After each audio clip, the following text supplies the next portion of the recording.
Hello, everyone. Yet again, it's Graham Coath with My Music. And in a minute, I'm going to be joined by Jessica Lynn. This is the second interview of the day, folks. You've been absolutely spoiled today. First, a little bit of this.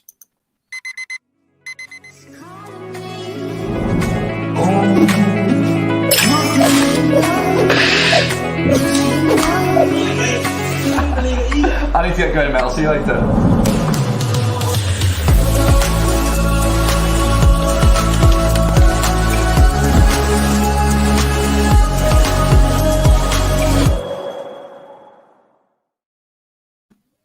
Jessica, so thanks for joining me and making time in your busy schedule today. You say that you're booked up until 6. Do you get much time off away from the media train these days? No. Since the pandemic, we actually made Wednesdays like my interview day. So we jam while we have the cameras and the lights and everything set up. We jam all of my interviews and meetings and stuff into one day.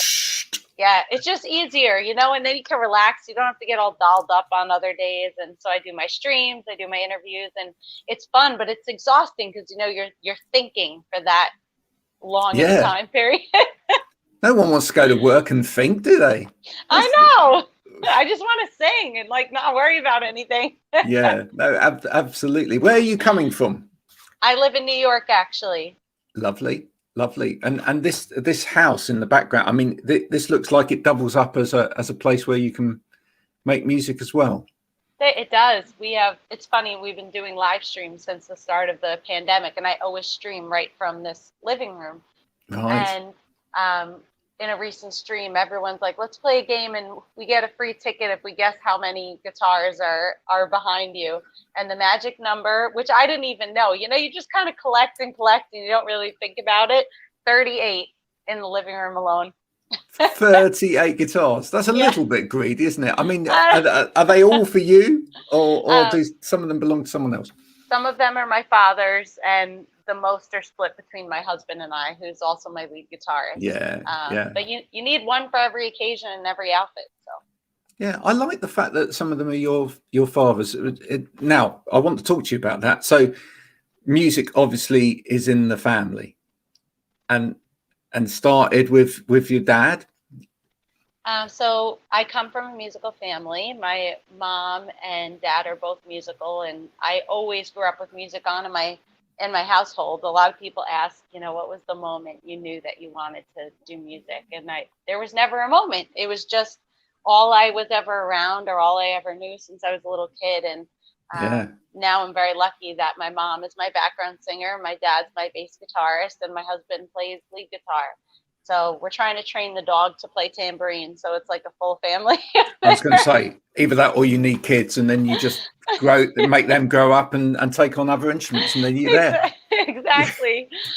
So we are a family, and it's a very unique situation. And I think it makes a lot of people feel really connected to us when we're out on tour, because it truly has that family atmosphere, my show. And even though the rest of the band aren't technically family, they've been with me since 2012. Since the very first Jessica Lynn show ever. So it's we spend holidays together. I mean, we have a very rare thing, but for 7 people to stay together that long really says something. Was that actually quite difficult when you were trying to find musicians to come into that family unit, as it were, and bond? Was that actually difficult at times? Because I'm guessing as a family unit, when I started in a band, everybody else was in a family. It was a family band and I joined it. And I was lucky in that I had a really great relationship with the member of the band that was my age. But I could sense early on in early sort of playing around that they just clicked like that at everything. They knew exactly what everybody else was going to do without even talking. Exactly. And it getting into that from the outside isn't always that easy.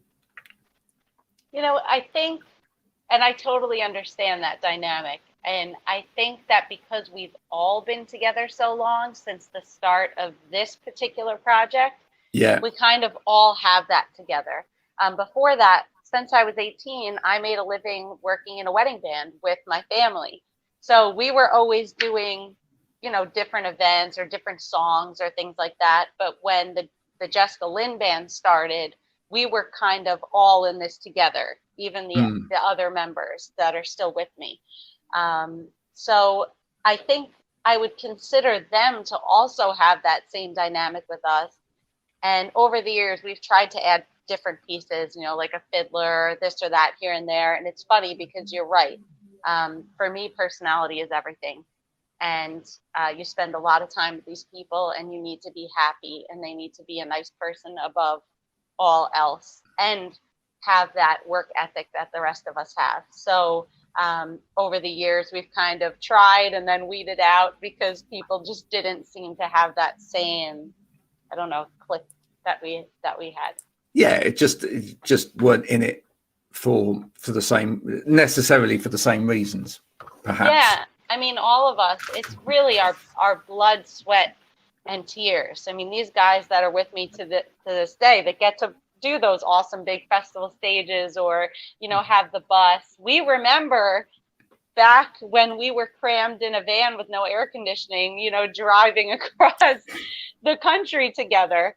And I guess I could say it makes a different level of investment in each other, not just in the music, but in each other. We all genuinely love and care and know that we kind of fought this out together to be where we are. So it's you've grown up together. Yes. So it's really a cool thing that we have. Yeah. So other than your dad and mum were musical, and I guess you must have digged their music to a certain extent, but when did you discover your own music? Was there a time when did you start to listen to stuff that perhaps they didn't listen to?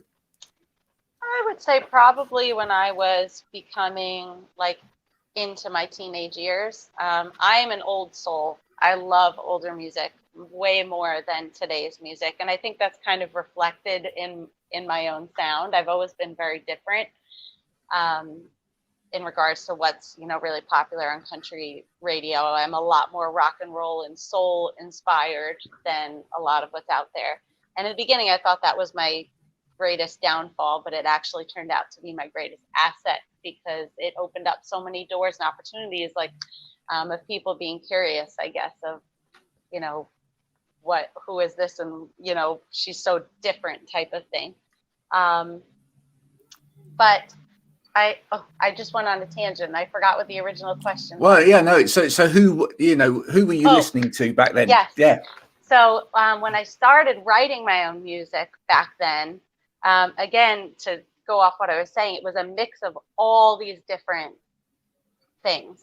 And I really got into being a New Yorker. I mean, country music wasn't popular here. So I was really into punk rock and No Doubt and Simple Plan. I'm sure being English, I loved McFly.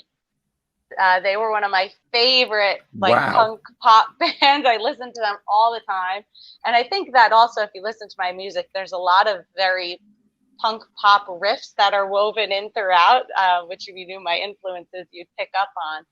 But that was kind of when I started to learn different things. That's when I really started to learn the guitar. I used to learn all of these different punk rock riffs and things like that in my bedroom and practice standing up and playing and, in my mirror. But that's all a part of my sound now. What my parents loved. I mean, my dad loved country music, which is how I got into country. And my mom always loved soul music. So I had on in the house all the time, from George Strait to then Al Green. And my dad loved classic rock. So I grew up with all these different things, which really made me who I am today. Yeah, Al Green. What great singer. Al Green is a great songwriter as well. McFly I'm so intrigued that McFly was in there. Did you ever understand the height of the battle between McFly and Busted over here? No. That never sort of crossed over, and of course No. they then became McBusted later on. The two bands actually got together. Did they? Yeah, they've gone back to being Busted and McFly again now, but there is a McBusted album. Wow, I was a huge fan, and I love them because they reminded very much so of Simple Plan, who was one of my other favorite bands. Yeah, I always said they were like the British version of, my favorite group here in America. But yeah, they were a big influence on me. Yeah, well, and they liked American music themselves. Interestingly enough, they did a cover of a Jellyfish song. Do you remember a band called Jellyfish from the time? Yes, I do. Yeah. So they're great. They were great. Yeah, the singer used to play the drums. Yes. At the front. Fantastic. Yeah. So what do you actually play? What instruments do you actually play yourself? I was classically trained on the piano. And then when I got a little bit older and started to get into, these different styles of music, and I wanted to start my own band, I started it at 13 years old, and I couldn't find a rhythm guitarist. So I was like, okay, I guess I'm learning guitar now. So I learned guitar. My dad taught me my first few chords to Surfer Girl by the Beach Boys. And then I kind of took it and ran with it. And then I taught myself drums shortly after that, because I wanted to have a good understanding of all of the pieces that I was writing. Like, I would get frustrated in my kid band rehearsals, or I'd be trying to tell the drummer, like, I want it to sound like this, and I couldn't communicate it properly. So I said, if I really want to do this, I want to learn all these things. Then I learned bass. So the first song I learned on bass was That Thing You Do by the Oneaters, or the Wonders, I guess you could say. That's the song I really learned bass on, and I learned drums to playing through the entire American Idiot album. Really? I would put that Green Day album on, and I would just play for hours and try to copy and mimic every beat, and that's how I learned drums. Did you? I mean, you must have been at some point a Green Day fan as well. I was a huge Green Day fan. Yeah, that album, in terms of the politics and the everything else behind the album, did that resonate with you as well? Not at that age. No, just the angst of it. And just the music. Like, I always loved how commercial they were while still being edgy. I thought they really kind of mastered that fine line of being very appealing to a big amount of people while also still without seeming like they've sold out. Yes, I was always that was always very admirable to me, and I personally don't like the term selling out. I mean, like, if you want to make music for the masses, like, more power to you. Like, no one should ever judge anybody for that. But I did always admire how they were able to successfully do both. Yeah, no, and that's important. At the end of the day, you have an enormous voice. Thank you. When did you learn that did you just always know? With the music at home and singing around the home, did you all sing together around the kitchen sink? As you cooked on a Sunday, or you did the washing up with the parents, did you all sing together? Definitely. And I think, and I was I don't know how my parents had the patience for me as a kid, because we were laughing the other day. I would put on shows, like full-blown performances with like full costuming. I used to take all the flashlights in my house and like lay them around the room and make my little sister like hold it on me while I sang. And I used to make my parents like watch my shows for hours a day. Like, yeah, my kids do it now. Yeah.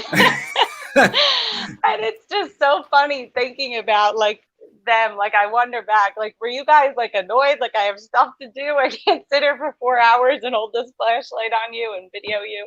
That's fantastic. But I think I really knew I had a voice, and I'll always remember this moment forever. I kind of mark this as like my special moment in my life. And it's funny because sometimes at some of my biggest moments now in my career, I still smell the smell of the room that I was in when this happened. It's almost like this weird thing that's followed me throughout my life. But in the second grade, I was cast as Dorothy in my school play of The Wizard of Oz.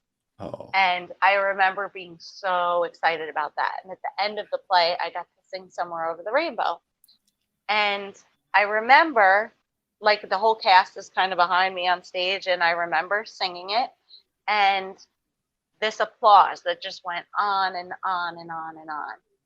And I remember standing in that spot and thinking, wow, like, maybe I'm meant to do this. And I wish I knew who it was to this day, so I could thank him. But I was in the dressing room, which was my classroom, after taking off my ruby red slippers. And I remember one of the fathers of one of the other kids came up to me and said, "You really have something special. Don't you give up. You keep going."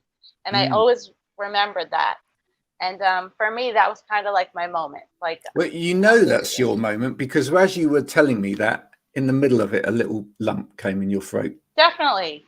It really does. I always think back to that moment. And then I always wish too that I could go back and tell that little kid, like, even on the hard days, like, keep pushing, because you're going to be doing some really, really cool stuff one day. Do you ever go back to that moment when you're on stage at the end of a gig, etc., and the crowd are cheering? Do you ever go back to that moment in your head? I do. I'm in a very emotional person and a very passionate person.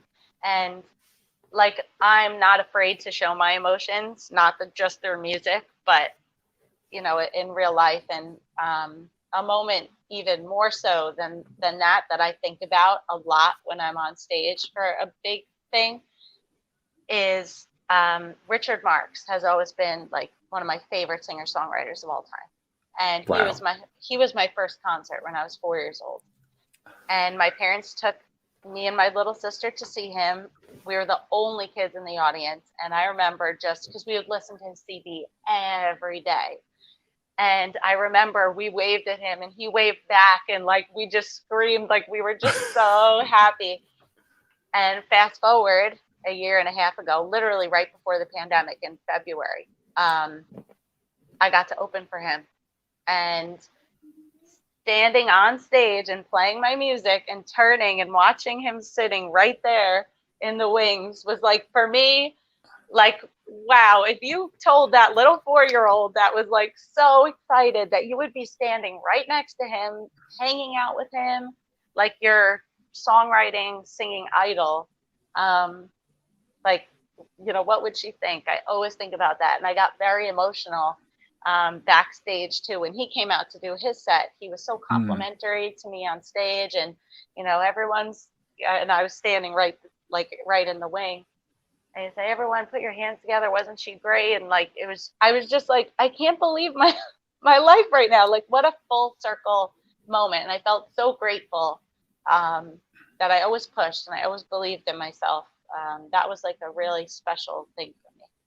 Oh, that's a wonderful thing for people to hear. And do young musicians write to you or communicate with you, and do you try and give some of that back to them to say, look, just keep going? I do. I get a lot of instant direct messages on social media about, like, how did you do this, or can you give me advice on that? And I'm always happy to help, because this business is so rough and so many people just try to take advantage. And I've been very lucky that I have my family with me along for this ride, and people that genuinely care and protect me. But there's a lot of people out there trying to take advantage. And I also do a lot of mentoring with kids. Like, every year I do a show at a local high school. They don't have, middle school, they don't have funding for their drama program. So I do a concert there. I do a mentoring session with the kids after. And I've actually done that several places around the world on tour too. So it's important to me. Yeah, no, it is. It's an important thing that you're doing there as well. Jessica, tell me about, or tell everybody about, what the rest of 2021 is bringing out for you. So I believe is it re-releasing a single or a version of a single? So in 2016, and in my first 2 television specials, which are now actually on Amazon Prime in the UK, for any UK fans watching. Everybody's got that. Everybody. Yes. I did this song I wrote several years ago called Not Your Woman, which is like a sassy, country, bluesy, soulful rocker. And it's to this day one of my most popular live songs. That's one of my favorites. And throughout the pandemic, I've been doing these piano live streams where I wanted to push myself as a musician and also do something really fun throughout this very depressing time. So I started this piano bar style thing where you could throw anything at me. So like play Queen and I got to pull it up and just try it. Like I will try. I mean, it's very challenging, but very rewarding. I became a much better singer, a player. I mean, we literally have gone from like Carole King to Queen to Neil Diamond to Christina Aguilera to Herman's Hermits, like in one thing. And we do them for an hour. What Queen song did people pick for you? I mean, not Bohemian Rhapsody. Yes, they have picked that one. Really? They picked Somebody to Love. They picked wow. We Will Rock You, which has no chords at all. So I had to. Oh my gosh, we've tried everything. Broadway, Disney, you name it, I've tried it. And as long as I have a general idea of it, I will try it. If I have no idea, obviously I can't. But for the most part, I have a pretty broad scope of music that I'm at least familiar with. Yeah. So they also started throwing my own songs at me, like try Roadhouse, which is like a fast rock, very slow and in a minor key. So I'd have to try it. So throughout this last year, they've thrown some things at me that I'm like, wow, this actually like sounds really good. And they've been like, you have to release that one. Like that one's special. Do it, please. Like I watched the stream over and over again to keep listening to that version. So it's like something's here. You know, we should do this. So we took 4 of my most popular songs and totally reworked them into piano, stripped down ballads. And they really came out cool. So the EP will follow September 17th, along with a 4-song mini concert music video. And this Friday, or August 13th, Not Your Woman comes out, which is like the lead single off the EP. That's beautiful. I do think as people reimagine their songs like that, it teaches you something about the song again that you perhaps didn't know the first time. It does. And it's funny because all of the lyrics, even I did rewrite some of the words, but they changed. The meaning really changed. It was always kind of a very sassy, like, I don't need no man type of song. And now it's become like a song of strength and resilience. Actually, when I was rewriting the words, actually really the lyrics just sit different in this way, even though a lot of them are the same. And I actually pulled on inspiration from a friend who recently this past year got out of a very abusive marriage, and she's my best friend. So I was there for her, with her through a lot of the ups and downs, and I thought about her, and it helped me to totally change the meaning of this song that I think will be very inspirational to a lot of people out there. So I'm really excited to release it. Oh, yeah, and the beautiful thing about music anyway is that everybody interprets a piece of music for themselves in their own way anyway. Yeah. which is part of the mystery of music that we will never totally understand. So what's the rest of the year holding for you? Hopefully, fingers crossed. I know we have some live shows coming up, limited engagements, but we do a big Halloween bash every year at Daryl's house, which I don't know if you've ever seen live at Daryl's, but where they do the TV show. We have been doing that for the last 6 years. My big Christmas show is booked for this year. We have some fun private events and things like that, and a show in New York City next month. So fingers crossed, all goes ahead, and the world tour is booked for next year. So we're constantly adding on to it. It's 15 countries now, and I'm just praying we can get back out on the road. I miss it a lot. Thank you so much for your time today. I've got to leave you with one question, which I quite often ask people, which is, you've done Richard Marx. I mean, Richard Marx, you've met him, you've played on the same stage. But if you could play with someone or collaborate with someone that you haven't done, but you wish you could as part of your career, who would that be? Neil Diamond. Really? 100%. He is one of my other favorite singer-songwriters, and I took a lot of inspiration from him growing up because I feel like every word that he sings has meaning and emotion in it. And I really studied that growing up. Like, he can sing the word "the," and he has such like a cracking in his voice, and he really puts his heart and soul into every lyric that he sings. And I'm a huge fan of his songwriting, and we're both from Brooklyn, which is cool. And I would love to collaborate with him. Very unusual choice, I know, but he's one of my biggest inspirations in Not at songwriting. all. Not at all. I've actually been told I sound like Neil Diamond when I sing. Really? Yeah. Oh, I gotta really. see a video now. You gotta send me one. Secretly, off air, sometime we'll collaborate. Yeah. I'll be Neil Diamond for you. You need to put the sparkle shirt on, though. I'll do the sparkle shirt. Okay. Don't worry. I'll do the sparkle shirt. Yeah. But no, Okay, good. happily do Neil Diamond with you. Would that be That one would of be your so fun. songs or a Neil Diamond song? I'd love to do "Hello" as a duet. That's what I'd like to do. Brilliant idea. Jessica, it's been an absolute pleasure talking to you today. Thank you so much for giving up a little bit of your time. I hope hope it's been painless. It was so much fun. I had a great time. Good. Thank you for having me. And if people, predominantly in the UK, because that's where most of the people that I know live and breathe, want to get hold of your music, where's the best place to go?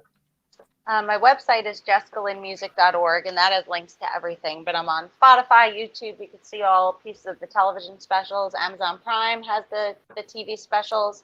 And on social media, I'm just Jessica Lynn Music. Just watch the figures in the UK go up tonight in terms of Jessica Lynn live on Amazon Prime. It will just happen now. Yeah, absolutely.